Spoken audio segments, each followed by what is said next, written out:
Hi, Melanie Muenchinger here, illustrator for Gina K Designs. Today I'm going to be sharing a project and a technique that I've been wanting to show you for a while, but I have been waiting for my Wild at Heart set to be back in stock. Every time I do a video for it, it sells out very quickly, so we do have them now. If it's on your wish list, please pick it up as soon as you can. And of course, if we sell out again, we will make more stamps. The technique that I'm going to be doing today, I'm using some of our Spectrum Noir Aqua markers. You can do this with any water-based markers, and this is a direct to stamp technique, similar to the one that I showed you with the blades of grass, but we're doing a little bit different technique with the marker, and we're also doing some thumping. This is the card that I'm going to be creating today. The Spectrum Noir Aqua marker set that I use for this one is the Essentials collection. It has a lot of nice earth tones in it, and so I selected this because I wanted for it to look like a piece of marble or granite when you have those different natural striations and crystals in the rock. But you can do this with any colors. In my book, Fabulous Stamp Frames, I created a project and I did it with grays and blues, and that turned out really beautiful. But it's really nice for a more masculine looking card. You don't notice the flowers as much, but that etched design does pop out. So I call this design, or this technique, Faux Etched Marble. In addition to the markers, you are going to need the Wild at Heart stamp set, which includes this bold stamp. You're going to need a large block to put that stamp on, or you could use a Cuttlebug plate. You might even choose to just ink it up on your work surface and then press the cardstock down on it. That will work as well. I have a smaller block for my greeting, and the greeting I took from my new triple play fillers set. Okay, in addition to that, you're also going to need a ink pad just for the background. You could use all markers, but because you have such a large bold stamp, it's easier to do the background in one color, so I'm using the Gina K Kraft. And then for our cardstock, we've got some Pure Luxury white, and I'm using some Edible Eggplant today, and I thought this was really pretty. I haven't used this color as much since it came out, just because even though I love purples, it photographs very dark, so it's hard sometimes to see in my pictures when I take them for the blog and Stamp TV that it's a purple. But it's kind of a nice trick, instead of a brown or a black, just to use this Edible Eggplant, and your eye still kind of perceives that it's got that cool purple tone in it. So I really like this since I was mixing the different colors. The markers that I'm using out of that Essentials pack are the Terracotta and the Chocolate. And that's all we're going to be using today for our card. Going to post the measurements for my cardstock below, but we're going to start by inking up this stamp. So I'm going to do the craft all over. And depending on your pad, you might, depending on how juicy it is or how dry it is, you might see some of the texture from the pad, so you might want to twist it a little bit.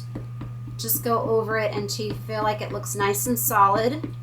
But even if you have some patchy areas, we are going to be going over this with our markers, so it's going to blend in anyway. All right, so I'm going to begin with this Terracotta marker. You could use like a pumpkin or an orange, that would work as well. So I'm going to just quickly do just some streaks across this, so kind of like when I did those blades of grass, except I'm crossing them more and I am curving them so that they're going to be a little bit shakier and wavier like you would see in a rock. So you can see how that ink is just resisting and spreading. It's going to blend beautifully.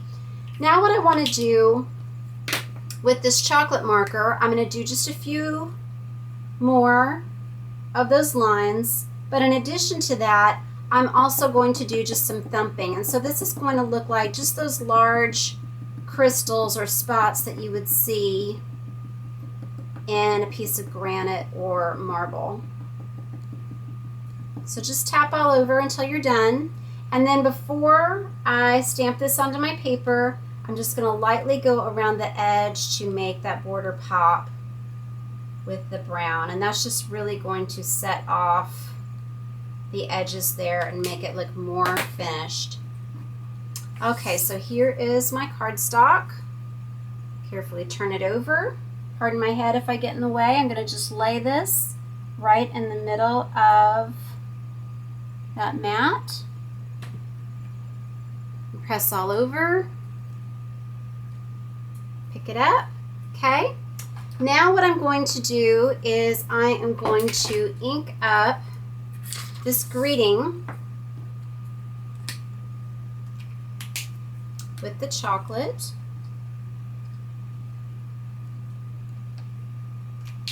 and stamp it on this scrap.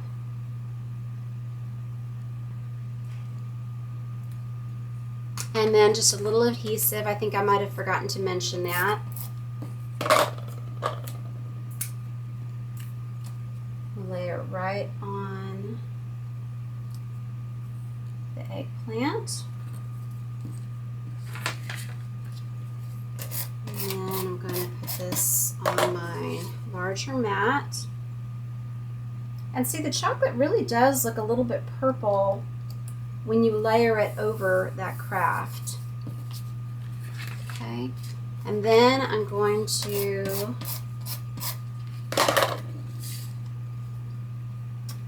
place this on here, and I think I'm going to go ahead and do